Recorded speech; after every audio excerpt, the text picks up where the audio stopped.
Okay, here's our first actual assignment. I guess the first one was just teaching, but this one we want you to actually try and create some stuff here. So we're going to make like a dominoes animation where you set up the dominoes, make a nice pattern, and just watch the dominoes fall and crash and maybe build, like a house at the end or something like that, or a tower. So what do we do? Well, first of all, I've got I put in just the original, or I put in a plane to start with. So just like we did last time, add mesh plane, stretched it out to, sized it to about 20, gave it a color. All right, and now we want to add some cube, or a cube, as the model. All right, so I'm going to go GY, try to get it pretty close to the middle there. All right, and now I'm going to do SX to shrink it down on the X. And then I'm going to do SZ, make it bigger, and pull it up. That's maybe bigger than I wanted, so I'm going to do SZ again, shrink it down, and right about there. Okay, I'm going to give it a color. This time I'm going to make it dark blue. Okay, and in the physics, we're going to make it rigid body, and we want to make sure the collision bounds of box is checked. Okay, now this is going to be our original setup here, and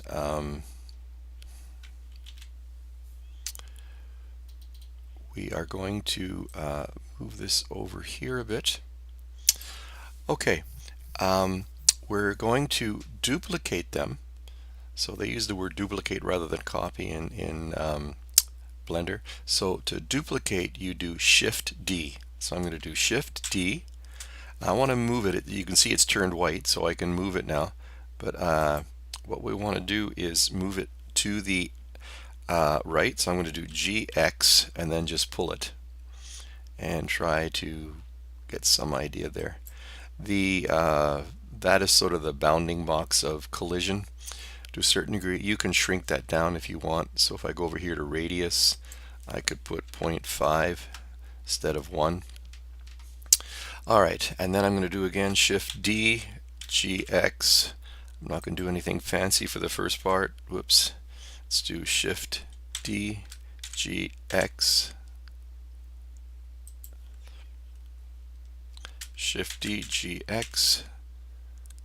All right, Shift D, GX, Shift D, GX, pretty repetitive. Now you can start making fancy Shift D, GX. You can make fancy patterns afterwards.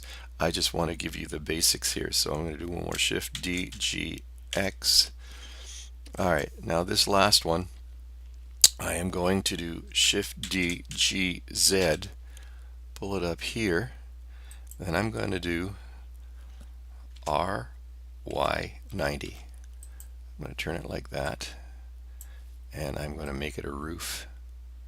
For this, I have to make sure that I'm fairly close to. Alright, so there's that. Then I'm going to right click to select that one. Then I'm going to hold the Shift key and right click that one to select both. Shift D, GZ, pull them both up. And I'm going to do select that one, right click, Shift D, GZ, pull it up.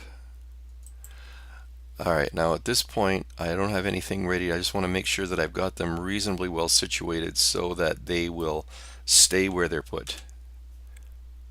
Okay, a little bit of wobbling, not bad. Okay, so now all I have to do to make a cool dominoes kind of thing is to take this one and do RY and tilt it so that then it will fall. So now let's do P, and you get a pretty cool thing. Escape again to end it. You can make all sorts of really cool patterns and designs. Okay, and I was using number 1 on the keypad to get the front view. So like here it is, for example. All right, so this is 1. Okay, this is 0. This is the camera view. All right, this is 3. That's a side view. 7 is a top view, but I chose 1 so that I'm looking like X is going this way, Y is going length, and Z is going up. And then you can zero in and get a pretty good view of all that's going on. So I'm going to play it one more time. And you could put sound in that. We won't worry about sound right now. Okay, so one more time. All we did was we went to add, mesh, and a cube. Put another one in here, and I'm going to do GY, pull it back here. Okay, and then we resized it. So if I do X, we can get it for, and I did SZ. Don't want to go that high. You can make it whatever size. Feel, whoop, I went too, that's a bit too much. So I'm going to do SZ, pull it down, make it, and then you can tell when it starts to go through the green, right? You can just see it there. So I'm just going to try and set it on top there. Okay, and then all I did was change it to rigid body, and I set the collision bounds to box. Made a whole bunch of them, and then I tilted the first one, and you have a really cool thing. So that's it for the second tutorial.